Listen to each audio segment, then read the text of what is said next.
Welcome to Beacon of Speech. I'm Fred Hunt. That's Ted Coley. Hey, Ted Coley. Hey, Fred. It's been Me like, and what, 3 weeks? 3 weeks. I owe Ted Coley. We are not going to do the normal rigmarole at the beginning. I owe Ted Coley 2 apologies, not Even just though one I have apology. the normal rigmarole paper there. Yes, you do have the rigmarole paper is right there.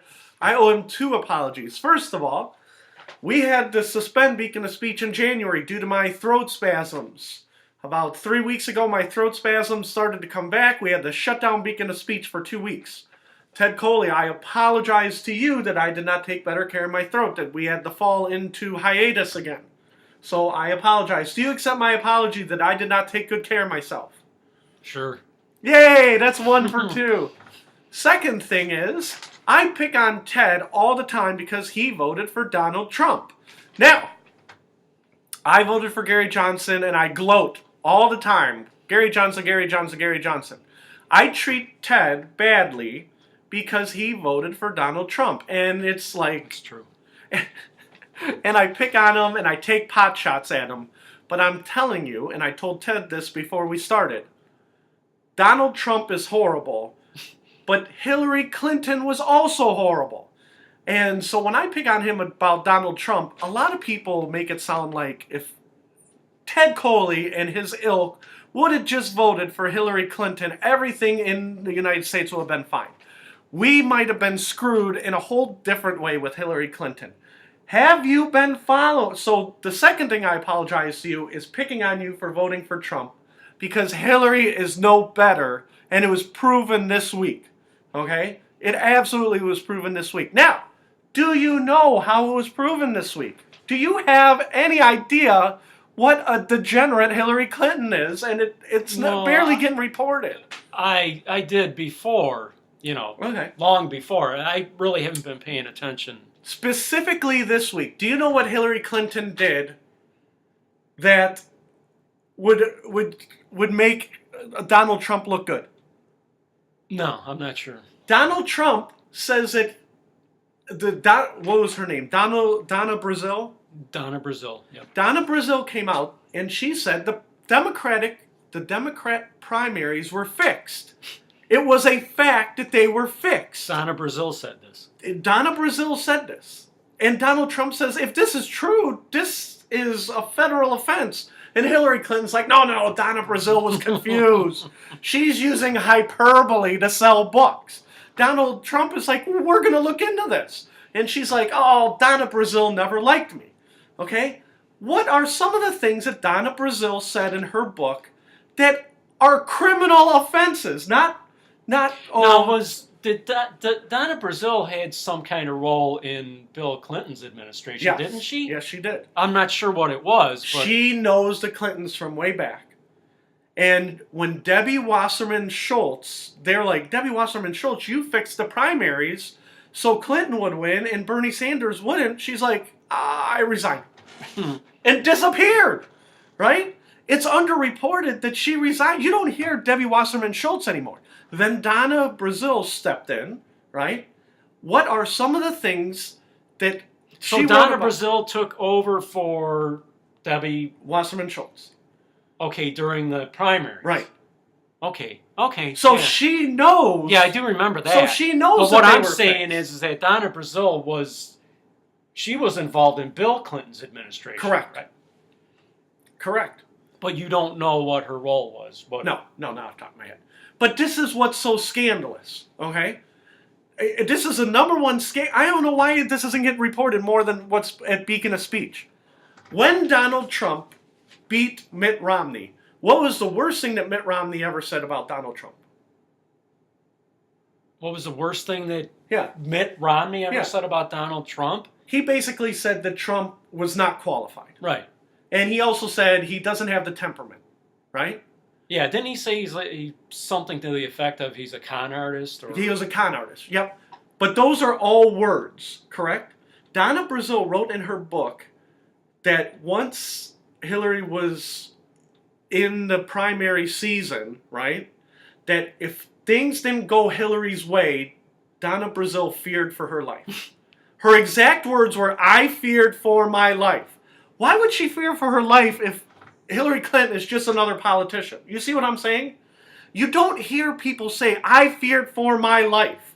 It was a direct quote from the Donna Brazille book. Okay? Now, some of the other tidbits from her book, which are very startling, is she said that Hillary Clinton was on the brink of death. Do you remember when me and you were talking about Hillary Clinton not living past there? And CNN said that the right is smearing Hillary Clinton. They said that she had and this is coming out now in Donna Brazille's book. Donna Brazille said that Hillary Clinton had double pneumonia. Yeah. And that Hillary Clinton was so sick that she had to make a list of potential replacements in case Hillary Clinton died. So, double pneumonia, does that just mean it's pneumonia in both lungs? Yes. That's what double means? Yeah. Okay. And if you get pneumonia when you're 30, it's not so bad. When you're 65, remember all the things, her passing out into the van, and they're like, oh, no, that's fake news. And Donna Brazille's like, she could barely... They said when other people were campaigning, and they said, why isn't Hillary campaigning? Is because she was sick. Yeah. So when she goes, I am fine, it is a vast right-wing conspiracy, that was a flat-out lie. So number one, Donna Brazille feared for her life. Number two, she had to have contingency plans in case she died. Okay? So it wasn't a vast right-wing conspiracy. All these things that were leaking out about Hillary Clinton were Hillary had to have contingency plans. No, Donna Brazille. Hillary Clinton was going to run if she was in a coma. She was going to put her finger up and go, I'm going to beat Donald Trump. Okay? Donna Brazille, as the leader of the Democrats, had to have contingency plans.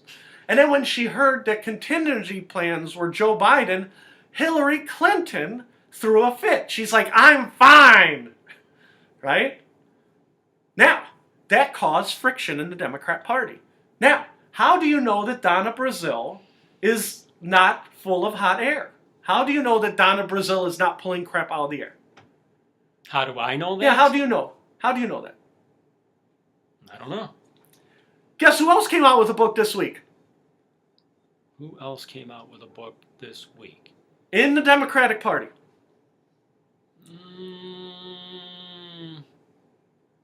I don't know. Joe Biden. Let me read his quotes. His direct quote was, I regret that I am not your president. Why does he regret not being the president, Ted? Why does he regret? He says because he thinks he should have run. He should have run. Why didn't he run, Ted? Why did Joe Biden not run? His son, Beau Biden, on his deathbed. You've heard the story. Dad, you should. Dad, please run. Why did he not run? Why did he not listen to his dying son's wishes? Probably because the Clintons pushed him out. Hillary Clinton, direct quote to Joe Biden. She said, Joe, you're a good man, but you have a lot of skeletons in your closet. Oh, and that's rich. Yeah. And that's where we're going. She goes, this is a direct quote from Joe Biden's book. I cannot control my rabid supporters. Direct quote from Joe Biden's book. Hillary Clinton threatened Joe Biden, saying, I cannot control my rabid supporters. Now, what would the rabid supporters talk about that would damage Joe Biden's election? Do you know this story? No, I don't. Joe Biden's poor son, Beau Biden, loved his father. He had strokes. Beau Biden had a horrible life. I mean, he had a good life, but he was in a car accident when he was a kid that killed Joe Biden's wife. Didn't Joe Biden have some, aneurysms or something when he was young, too? Yes. Yeah. What was it that he had? Oh, exactly? I don't know. It was something with your... Yeah. But I don't remember what it is. I mean, he was probably only 30, in his 30s, I think. Right. But, so Beau Biden is on his deathbed. Dad, please run. Joe Biden says, talks to Hillary Clinton, I'm thinking about running. Hillary Clinton says, I don't advise that. I don't think that'd be a good idea. Right? She said, I cannot stop my rabid supporters. Rabid supporters... Who said? Hillary Clinton said she cannot control her rabid supporters. Have you ever met a rabid Hillary supporter? No. Now, I've met rabid Democrats, right? But not Hillary supporters. She goes, well, and Joe Biden said, I don't have any skeletons in my closet. He goes, you can do what you want to me, and it'll be fair game. I run on my record, and Joe Biden put in his book, I'm proud of this accomplishment. This could have been better. She goes, yeah, but you have a lot of skeletons in your closet with your kids. He goes, what do you mean? Beau just died. And supposedly, and Joe Biden hinted at it in his book, this is going to get so confusing that your head's going to spin. Beau Biden's wife, in her grief after Beau died, okay, she fell in love right afterwards. Who did she fall in love with? Who did she fall in love with? She fell in love with Hunter Biden, which is Beau Biden's brother. So Beau's widow is now dating Hunter Biden. Hunter was not married? No. He is married. So the widow is dating the married brother. Oh, okay, so he was married then. So he was married. I meant to say no and then I paused. Yes, he was married. So and this is so confusing. Beau's widow started dating Hunter on the side. Hillary, even though he's married. Even though he's married. Okay. And Hunter was the black sheep. Beau Biden is the good son who ran for office. Hunter Biden is the one who was seeing prostitutes and burning through the Biden fortune. Right? Well, is there just two sons, or is there... There was more. Now, I don't know how many there were total, but when Joe Biden first got elected to Senate, his wife and daughter died in a car accident, and Beau and Hunter were both injured in the accident. I don't know how many other Biden children there are, okay? So, but we're just going to talk about the two brothers, Beau and Hunter. Hunter's wife, Kathleen, stuck by her husband, who burned through the family fortune, was seeing prostitutes, was doing all the bad things that boys do. She stuck by him, and then she found out that her sister-in-law was banging him, and she went ballistic. Yeah. And she goes, I am going to divorce you, and I'm going to soak you for every penny you are worth, you SOB. Mm-hmm. I hope you rot in hell. Mm-hmm. Now, how do we know all about this? Supposedly, the Clinton campaign said, I cannot control, again, Hillary Clinton, I cannot control if my supporters go into what's going on with your sons. Right? Which is dirty pool. You expect that from Donald Trump. You don't expect that from one of your compatriots on your team. And that's why Biden said he ultimately decided against it, because he didn't want to drag his children through the mud. And he still considers, the women who are married to his sons as children. Because by all accounts, Joe Biden is a stand-up guy. But when did we learn of this story, though? Well, supposedly... So the Clintons or Hillary didn't let it out there, right? Since Biden didn't run. Biden hinted, again, he didn't say it in black and white, he talked around it, but he hinted that it was the Clintons that leaked it to the press so he wouldn't run. You see what I'm saying? So his dirty laundry got out, not because of Donald Trump, not because of Bernie Sanders, but because Hillary Clinton did not want to run against Joe Biden. Which, again, is backed up by Donna Brazille, who said, I don't care what's in Joe Biden's closet, he would make a great president. So Hillary Clinton screwed Sanders. I don't know if he would be a great president, but I think he'd be better than Hillary. Oh, yeah, I agree. But so this week it came out in the book that Hillary screwed Sanders, point blank. She screwed the party. She screwed Biden. She basically screwed everybody she could to win the Democrat primaries. If you remember, she had more trouble winning the Democrat primaries than the Republican primary. Trump burned through those guys, and she's still got to worry about Bernie Sanders. And this week, you saw what a horrible person she was. She literally did everything she could to win that primary. And again, it's one thing to blackmail Trump or do it to Trump because he's the enemy. It's another thing. Supposedly the Clintons and the Bidens were friends, by all accounts. And by all accounts, they're all on the same team. You know, oh, we got to defeat the Republicans. She didn't believe that at all. She believed that I can defeat the Republicans, not we can. Again, back to the workplace thing. Everybody, when they say we, they mean I. And that's how Hillary Clinton was. And Donald Trump says some of the allegations in Donna Brazille's book, he is going to put a special prosecutor in and see how many laws she broke in the primaries. Mm-hmm. Well, again, the Hillary supporters are like, oh, no, we're reporting. Other people are saying that Donna Brazille's angle is she doesn't want to see Hillary run again in 2020. Well, why would she do that? All Donna Brazille, and like I said, I don't know her from anybody, right? All she cares about is a Democrat winning. I don't think she cares. You know, she admitted that she wanted Sanders, right? But I think if it came down to Hillary or Trump, I think she'd prefer Hillary. And it goes back to the whole thing of Hillary is like, it's my turn. And I can't get over that Donna Brazile said, I feared for my life in the primaries. Why would you say that? Honestly, you know, all the right-wing conspiracy stuff. This is somebody on your own team saying, I feared for my life. I'm like, that is insanity. Nobody on the Republican side came out and said, I fear for my life when Donald Trump was elected. None of them.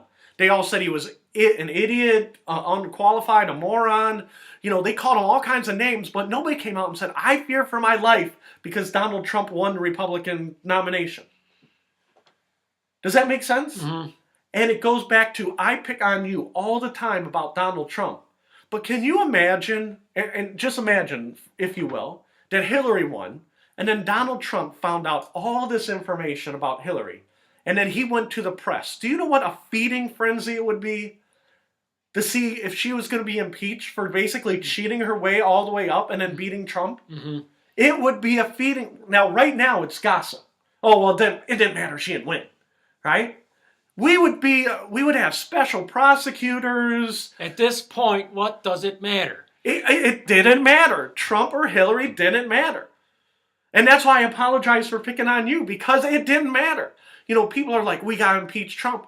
Hillary could have given, just by what Biden and Brazil said in their 2 books this week are both impeachable offenses. Well, you can't impeach somebody who doesn't have the job. So it's a moot point. You see what I'm saying? Mm-hmm.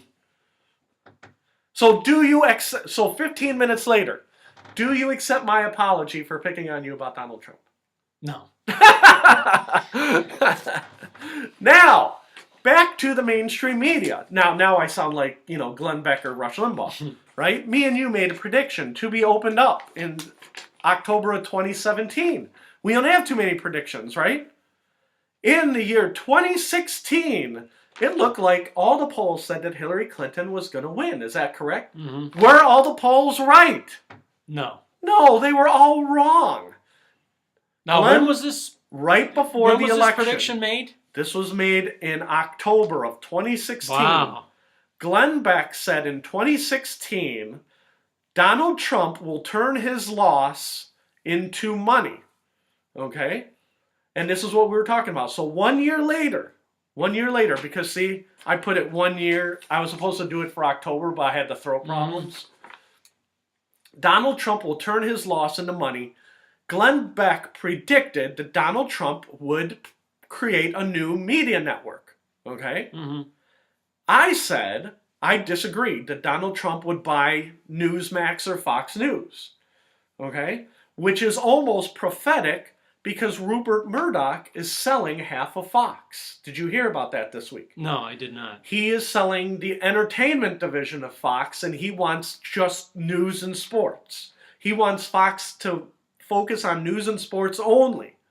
Okay? Now, Glenn Beck was wrong. Donald Trump won. I was wrong. Donald Trump won, right? Fred said he disagrees. He thinks that Donald Trump will buy a network. Glenn Beck said that Trump would turn his loss into money. So we were both way wrong. Ted Coley put, I think Trump will be a contestant on Survivor or Naked and Afraid or a reality TV show. Do you remember that? Yeah, I do.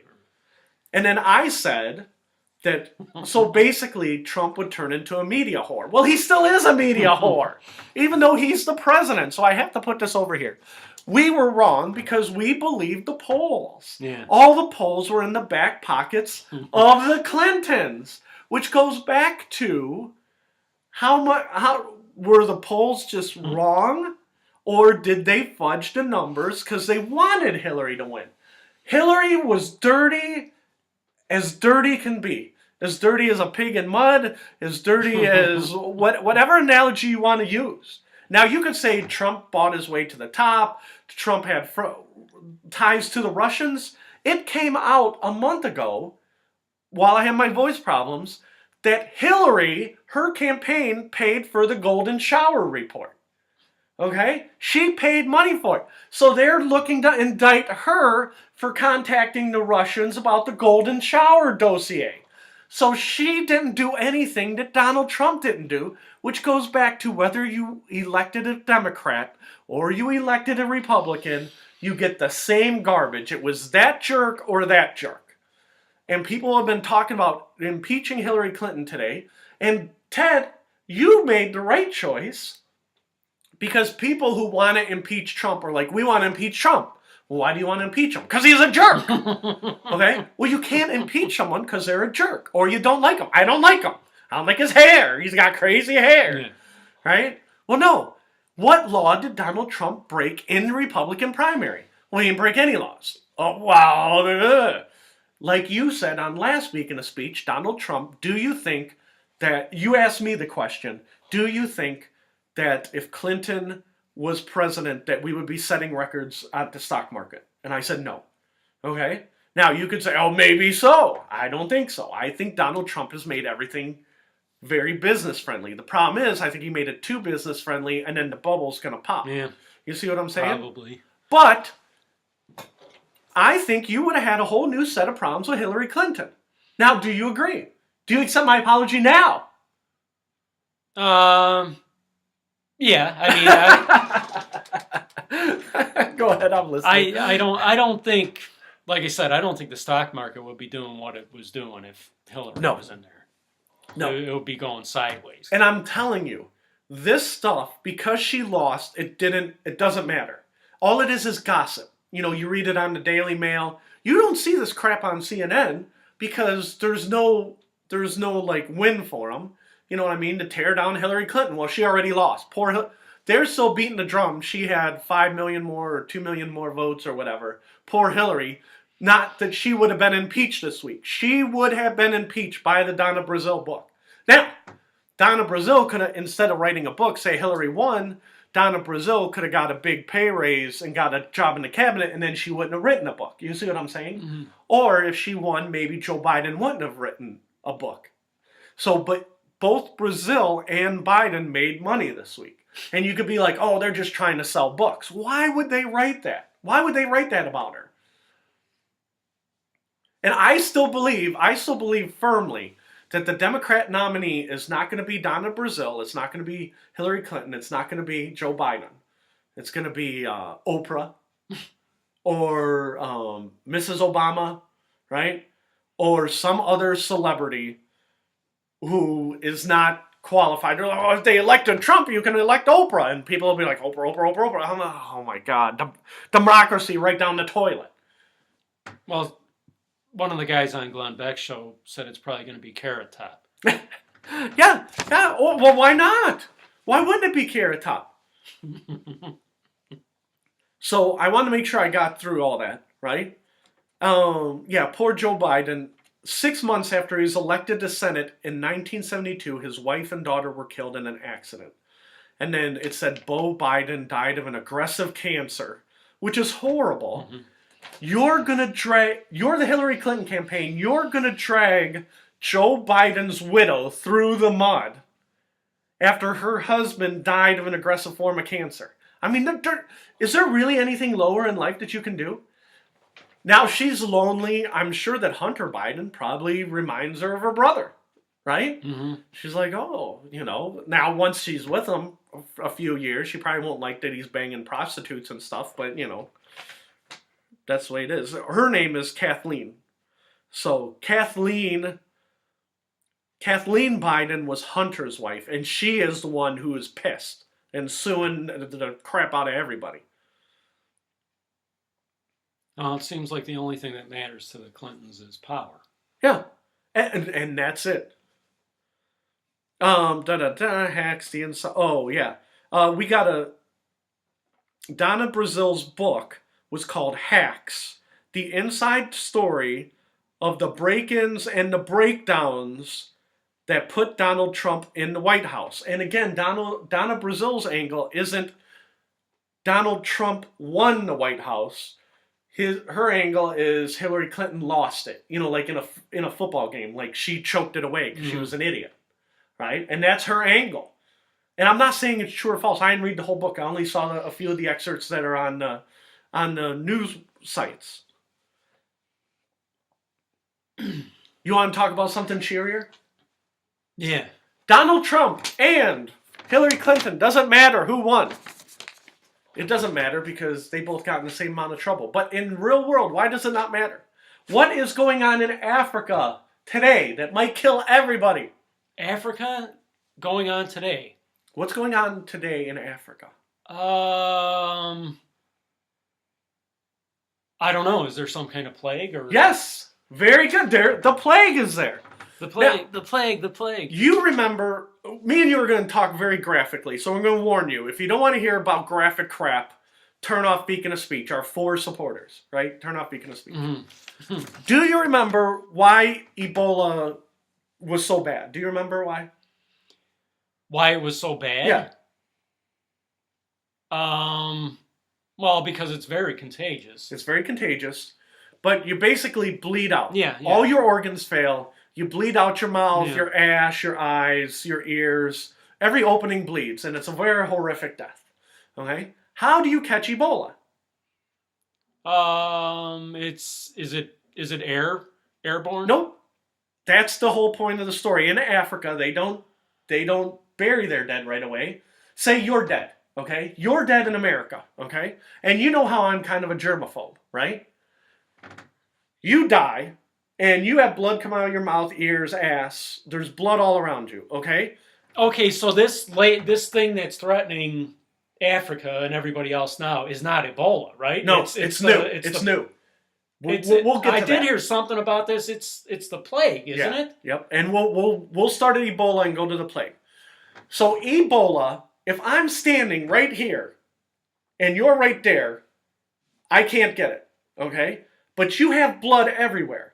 Okay, in Africa, it has to be through fluid. It has to be through fluid. Okay. In Africa, when people die, they're like, "Oh, you're dead! I can't believe it! They're dead! Oh, I loved you." Now, if you died right now, I am not fucking touching you, Ted Coley. I'm sorry. You're just leaving. I am calling the ambulance, and I'm going to wash my hands 50 times. Oh, you would call an ambulance? Yeah, I would call the ambulance from my phone in the car. Okay? I would walk around you like you were radioactive. Okay? I'd be like, screw Ted Coley, he is dead. Okay? I am never touching him again. I never liked him. Okay? And you are laying there on the ground. Okay? And you're just a mess. Right? And when I meet the ambulance at the door, I say, put on every bit of hazmat crap that you own and get him the hell out of there and then burn down his house. Okay? That's how I am. In Africa, they love their loved ones and they just want to touch them one last time. That's how Ebola spread. It wasn't even through sex. It was through bodily fluids. Now, say you talked or you bled out and you're like, oh, and then you cough blood on the table. That's the main way that Ebola was spread? That was how because Ebola. Somebody who had Ebola would die and then the relatives would touch them. Right, okay. Or you had it, you spit up blood. You're like, and you just, because you're in Africa, and you spit on the ground, and then you're like, oh, look, there's something there, and then you touch your eye, and then you got Ebola. Okay? You have to touch the fluid. Okay? Now, okay, so it's really not as contagious as you might think. That's right. And it was contagious because it would grip whole families. the dad would die, they'd hug their dad, Yeah. and then the mom would die, and then they'd hug their mom. So if they only had, so those people just had no idea that they were getting it that way. Yeah. They just thought God gave them Ebola. They didn't realize they would catch Ebola by touching them. Okay? So, and the other thing is that once people got Ebola in America, they found out that if you gave them a cocktail of antibiotics, part of the thing you died from was dehydration because you're shitting blood, right? Mm-hmm. So once they put an IV in you and they gave you fluids, people in America didn't die of Ebola. I think they said 1 death out of the 12 people who got it. And the one guy who died, he was already in advanced Ebola, right?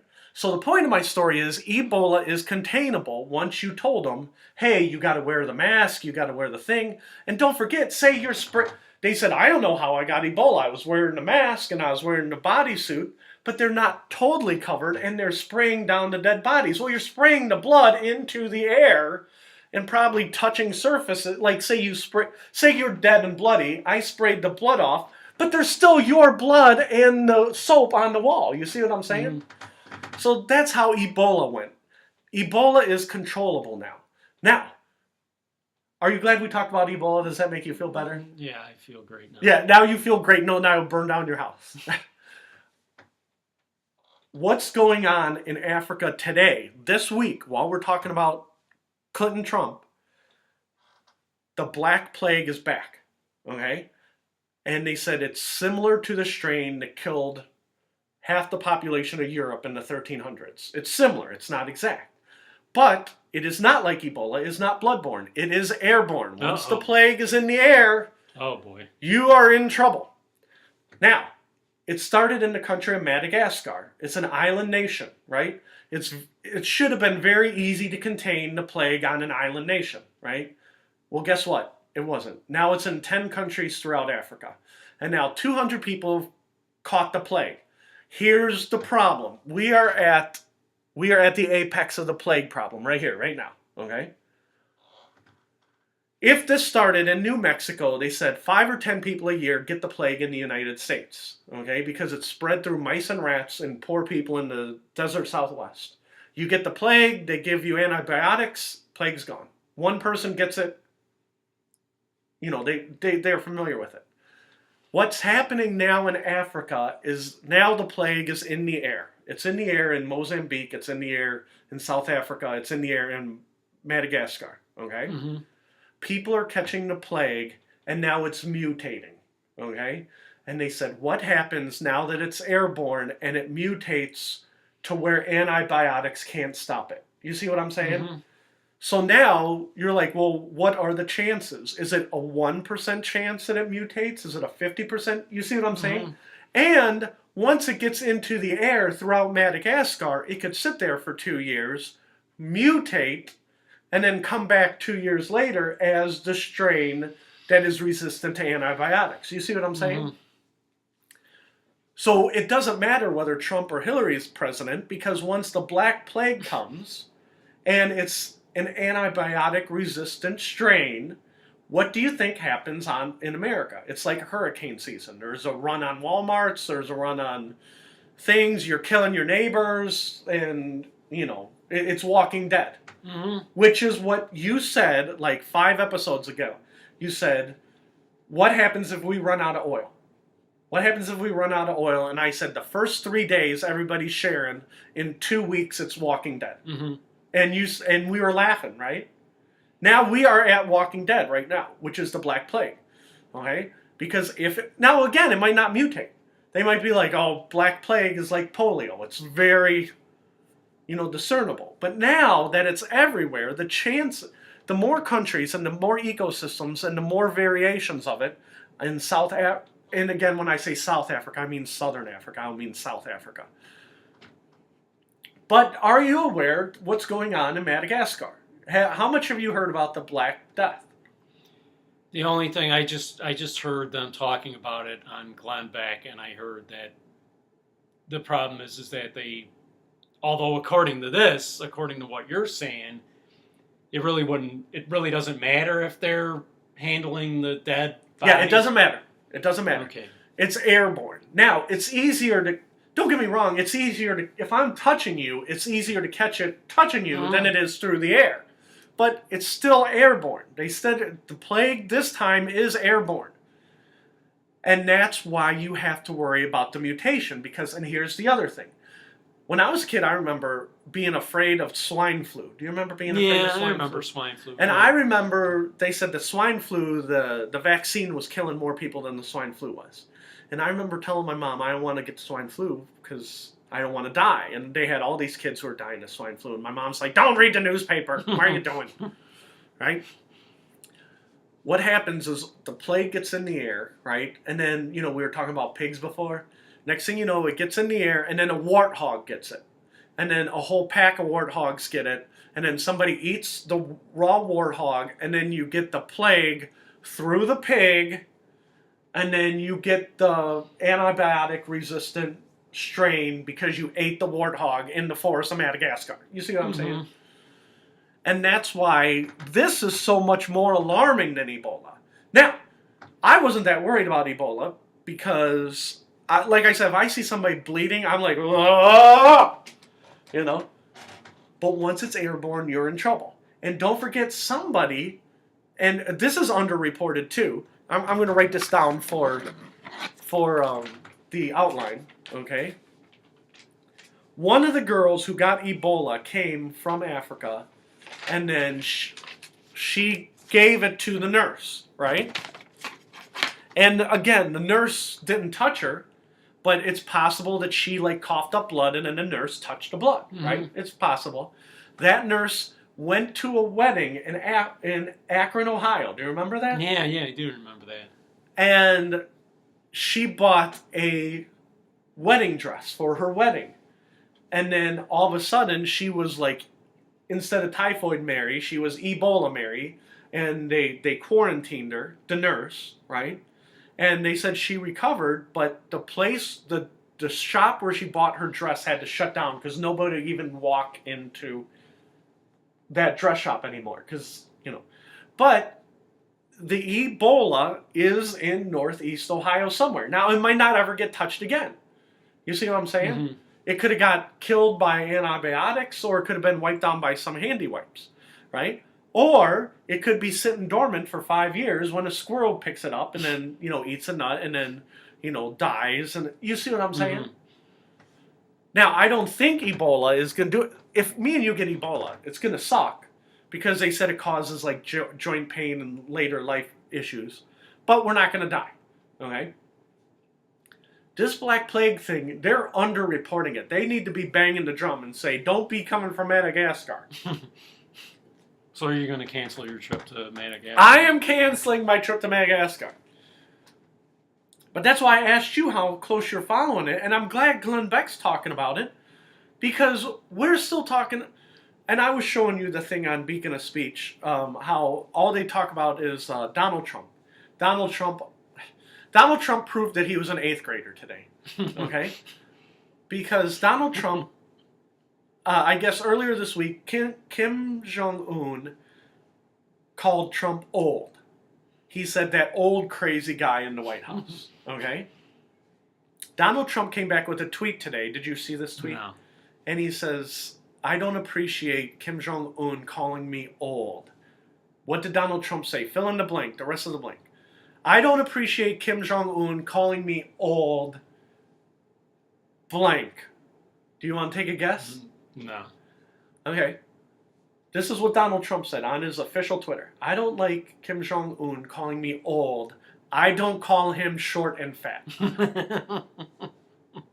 Yeah. And so I saw that today, and I'm like, you know what? Those are his exact words. His exact words. I don't call him short and fat. Well, it's the old... How can you not like that guy? And that's the point of my story, Ted Coley, is it doesn't matter whether it's Clinton or Trump. You're in just a different kind of world of hurt. Okay? America is not a finely tuned machine where it can take either one of those two. But it's funny. Well, you know what's funny about that, too, and I love Donald Trump, but it's he might not call him short and fat, but he calls him other things. Yeah. Well, and that's the whole thing. But it's the whole 8th grade. I didn't call him short and fat. I said I didn't call him short and fat. And it's like the whole analogy of like, well, we know what you meant. You know what I mean? It's like, oh, yeah. I'll show when we get off air. I'll show you online, and you'll get a kick out of it. Because, like I said, I'm reading it. I'm like, oh, God, why do we have to be run by an 8th grader? I want to do a show about how horrible Hillary Clinton is, and Donald Trump keeps like dragging me in. And you don't hear anything about Gary Johnson. Gary Johnson might as well have fallen off the edge of the earth. Okay? You hear about him about as much as you hear about Ralph Nader. Okay? You don't hear about Jill Stein either. Oh, don't look. I'm not supposed to be drinking this. I'm only drinking 10 ounces a day.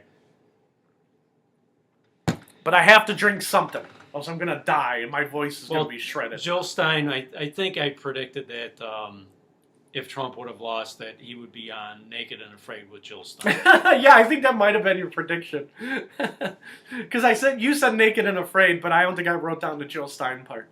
But yeah, he would have turned losing the presidency into money, and he would have been screaming into every camera, Hillary Clinton needs to be impeached this week. Every single camera.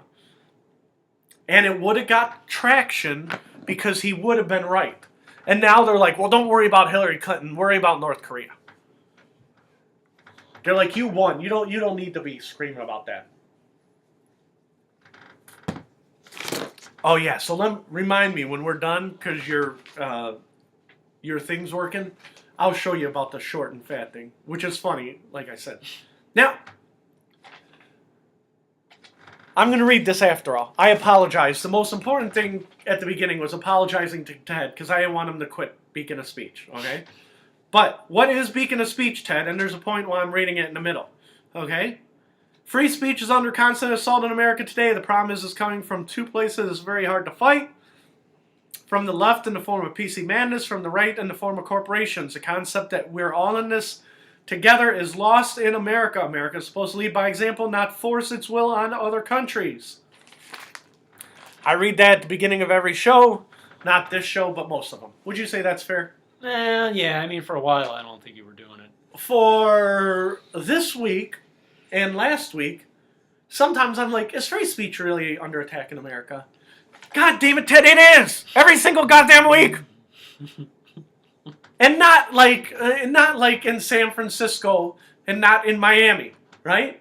This was on a website called thecollegefix.com, and it was linked through the Blaze. Is this number 70? Yep, Beacon of Speech number 70. On the website, thecollegefix.com, which was linked to the Blaze, okay? Kent State University, if me and you hopped in a car, how far away is Kent State University from here? From here? Yeah, 45 minutes? Yeah, maybe. Last week, somebody put up on campus a banner that said, "You need Jesus." They tore down the banner that says, did you hear about this? No. Tore down the banner that says, "You need Jesus" at Kent State University. They said that the chancellor and the president were going to review whether that was hate speech or not. The banner said, and I wrote it down, "You need Jesus." But they're reviewing whether "you need Jesus" is hate speech? Yes. Because if you are a good Christian, you are against homosexuality and it upsets the LGBT community. And they had to, so they took down the banner and they said, right now, as we talk, at Kent State, they're evaluating whether that banner constitutes hate speech and it can be flown at Kent State University. My sister graduated Kent State University. My aunt graduated from Kent State University. Do you know anybody who graduated Kent State? But it's 45 minutes away. I'm not talking about somewhere far away in Never Never Land. I'm talking about literally right down the road from us.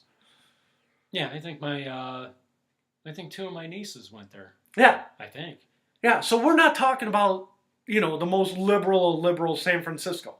We're talking about normal Midwestern State College is trying to determine that. That's how bad it is in America right now. And again, I specifically pulled this out because I'm like, this is right down the street. Okay? Now, abominations happen everywhere, right? Did I just pick something out of the air? Literally, the very next day. Ted Coley, where did I graduate high school or college? Cleveland State? Cleveland State University was on Reason.com, which is the libertarian website. Free speech under attack at Cleveland State University. One day later, what did they do at Cleveland State University? I don't know. Now, this one is worse, okay? The first one is really, that's not hate speech. This one is kind of borderline, okay? According to Reason.com, okay, and the article is the Cleveland State debate. Did somebody put up a banner mocking you? Or? Oh, no, they should. That would probably be, that probably would be hate speech, okay? Somebody put up, they have a brand new building at Cleveland State University. Even though I'm an alumni, I was not aware. They're built a brand new building at Cleveland State University, okay? And you know what it is? It is the new LGBTQ building, okay? Now, the same day that they opened up the building, said, we support LGBTQ rights, and we built a building, and we are huge supporters. What did some knucklehead do at Cleveland State University? Probably like spray painted graffiti on it or something. He passed out flyers, and those flyers, let me make sure, okay, that I wrote down the right words. I'm going to use abusive language, okay? It said, follow your fellow faggots, and it had a picture of a noose on the flyer. And basically, the connotation was, you should all kill yourself, okay? Now, they took down the banners because they were, well, if flyers. nothing else, it was good alliteration. They took down the flyers, right? And they said, number one, they took down the flyers, and when they took down the flyers, they said the flyers were up in an unapproved area of the college, right? Well, the LGBT kids went crazy. They're like, no, you can't say you took down the flyers because they were in the wrong place. It was because of their content. And the president of CSU is like, yeah, we're reviewing the content. And the LGBT kids went crazy. They're like, why'd you build this building? You don't believe it. This is all hollow, blah, blah, blah, blah. Right? But it was such a big controversy that hit the national media. Now, they probably shouldn't have said that. But the ACLU got involved. And the ACLU said, this is the gray area in America that you have to be able to openly debate about. Because they didn't say they were going to kill anybody, right? Technically, they said, go kill yourself. And they said, that's still kind of free speech in America. And LGBT said, oh, no, that's not free speech. And they're like, but you guys said that... You know what's funny is that that's like, but you could call that bullying, though. Exactly, and that's what they said. And then the ACLU I mean, because said, there's been cases recently where somebody has, told kids over and over again, why don't you kill yourself? Right. And they get charged for bullying. That's exactly right. And that's what the ACLU is saying. They're like, it is a gray area. But they said, here's the problem. A lot of people in the LGBT community have said that Republicans should kill themselves. And they're like, well, it cannot be protected for you to say a Republican or a Christian should kill himself, but they can't tell you you should kill yourself. And they're like, but they're horrible people. Yeah, they really should kill themselves. They should. If the Christians killed themselves. So the whole point of the Reason article is, if you say that you should kill yourself, again, because of bullying, that's fine, but then everybody has to say you shouldn't say you should kill yourself. Yeah. You see what I'm saying? You can't say our group should say your group should kill themselves, but your group can't say our group should kill themselves. And that's where the ACLU is. The ACLU is saying, listen, as far as we're concerned, everybody should kill themselves. Yeah, and the other side's argument is, well, they're jerks. They're jerks, which goes back to the whole premise of Beacon of Speech, which is everybody wants freedom of speech for themselves. Nobody wants freedom of speech for that other guy. Mm-hmm. And the Cleveland State example is 100% like that. The LGBTs are like, no, you got to shut that speech down. Okay, well then you can't tell the Christians to kill themselves. Well, they should. Well, no, then you can't do that. And that's where the gray area is. But again, once you start telling people they can't kill themselves, now you're like, oh, well, where's the line between don't kill yourself and physician-assisted suicide? You should be able to debate that. And now you're in the gray area and you're on the slippery slope, which is what the ACLU is trying to explain it. They're trying to explain, and the LGBT community is like, don't go to Cleveland State. Well, why wouldn't you go to Cleveland State? They just built you a big giant building, right? I had a girlfriend and she went to Baldwin Wallace College. It was a private Methodist university, okay? There is no LGBT building at the Methodist University. There isn't. I don't think there will ever be one, okay? Maybe I'm wrong. Maybe Baldwin Wallace is very progressive. I can't imagine it. But the ACLU keeps saying that they're getting tired of defending lowlives. And they're like, okay, we agree we're going to start banning stuff. So everybody's speech is banned, is going to be banned. But they're like, no, not ours, theirs, just theirs.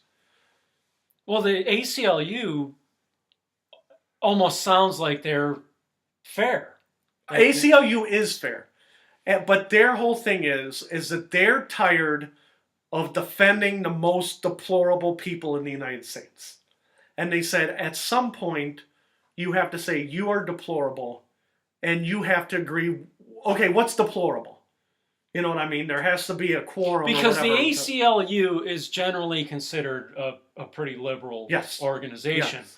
But there's been times where they've defended conservatives. Yes. Which is the way it should be. Right. You should follow principles, not, And I used to listen to Rush Limbaugh when I was in college because I had never heard of anybody like Rush Limbaugh, right? I had never heard anybody with the bombast and all that other stuff, right? Now, I know Rush Limbaugh's not right all the time, but for a couple of years, I listened to him.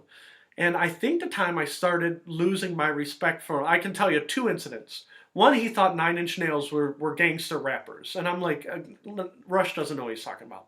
And the other thing is that the ACLU protected Rush Limbaugh when he said that it's a private matter that I had a drug problem. Yeah. And Rush Limbaugh came out and said drug addicts should be put in jail. And then when Rush Limbaugh became a drug addict, he's like, I don't remember saying that other stuff. And the ACLU said it's Rush's right to speak, and the ACLU defended Rush Limbaugh. Now, did you hear Rush Limbaugh say that drug addicts should be put in jail? Yeah, he put in one of his... Not only did I hear it, he put it in one of his books. Okay, because he said that... Because I'm not saying you're wrong. Yeah. I'm saying that I don't remember him saying that. His premise is you can put all the pushers in jail that you want, but if you don't scare the users, you'll never solve the drug problem. Yeah. And then he became a user, and he's like, that's my pusher. Put him in jail. I mean, that guy... Well, is his defense, well, I was hooked on legal drugs? Yep. His defense was, I was hooked on... And another one of his defenses, you'll have a great time with this. I was in a lot of pain. Because nobody's in pain in America. Just Rush Limbaugh. But again, that's when I started to lose respect for him too. Because I'm like, you know what, you're no better than, the other guys. But yeah, so the ACLU will go to bat for you. And the whole thing is, the ACLU went to bat for Rush Limbaugh, and then Rush Limbaugh still makes fun of the ACLU. Granted, he doesn't do it as much. You know what I mean? So maybe in like his way of saying thank you was not to attack them every day, but only once a month. You know what I mean? And like I said, I don't know a lot about the ACLU, but I've always been under the impression that they're a liberal organization. They are. They absolutely are. But you don't hear conservative groups saying, "Oh." But to me, when they defend a conservative every once in a while, that shows me that they have some credibility. And I because agree. they're willing to defend the other side, And they have principle. Yes. And a lot of organizations, for lack of a better word, are not like that. Yep. Now, I agree. They stand on their principles. But that goes back to what I said a couple of weeks ago when I said that the ACLU is getting tired of defending deplorable people. I think they might have been hinting at like Rush Limbaugh. Now, I got another question about Donald Trump. You ready to answer this? Yeah. Okay. Country Music Awards. Does Fred like country music at all? No. No. Fred hates country music. I went on dailymail.uk. First story, dailymail.uk. The Country Music Awards came out and started singing songs about how they did not like Donald Trump. It was like in their opening act. Okay? Now, we're talking about the ACLU and now I listen to punk bands. One of my favorite punk bands is from New York City. Okay? Alice Donut. Okay? Now, say I went to a punk show in New York City, right? And I'm in a punk show, and the whole audience is filled with punks from New York City. And I yell, "Donald Trump sucks!" Do you think the audience is going to cheer me or boo me? They're probably going to cheer me, right? Yeah. Bunch of punks in New York City. They're probably, anarchists or liberals or whatever, right? They're going to be happy. What happens if you're at the Country Music Awards and you're Carrie Underwood, and I don't remember who the other guy was, and you come up and you go on your first song and you sing an anti-Trump song? How do you think that's going to go over? Probably not well. I think that's going to go over like a lead balloon, and you could hear TV sets turning off all over America. Now, do they have the right to say they don't like Donald Trump on Yes. Absolutely. But I guarantee you next week, I want to make a prediction. Okay? Do we have any papers for predictions left? I want to make a prediction. Lowest rated country music awards ever this week. Okay? And where's my prediction pen? Is there a prediction pen? I'm just going to write right on top. We'll put it right here. And I'm not even going to fold it because we'll know. Oh, crap. This pen doesn't write. Ted, we got to lowest rated CMAs ever. And I'm going to put an exclamation point because I think it's going to be like the lowest rated CMAs by like 20%. Now, do you want to make a prediction about the CMAs or do you not care? Now this what was this last? This was this past week. Past week. This past week. And they opened the show by singing a song about Trump. Yep. And not a happy one. Not like, I'm glad I voted for Trump. We voted against Trump and we're happy. So you're saying after they did that a lot of people just tuned out? Turned it right off. And I'm going to say lowest country music awards ever. That's Fred's prediction. I'll even date it. I'll date it. 11, 12. 11, 12, 17. Do you want to make a prediction? Let's see. Because you didn't even know the Country Music Awards were on, right? No, actually I did. I didn't watch them because I really don't care either. But I'll say the lowest rated in 5 years. Okay. We'll put that down. Because country music has ebbs and flows. You know what I mean? Some years it's more popular. I remember when Garth Brooks sang Thunder Rolls. And do you know that song by Garth Brooks? It's Thunder Rolls. Yeah, is it Thunder Rolls? Am I thinking of a different song? It's not Thunder Road. Oh, whatever. I don't like country music.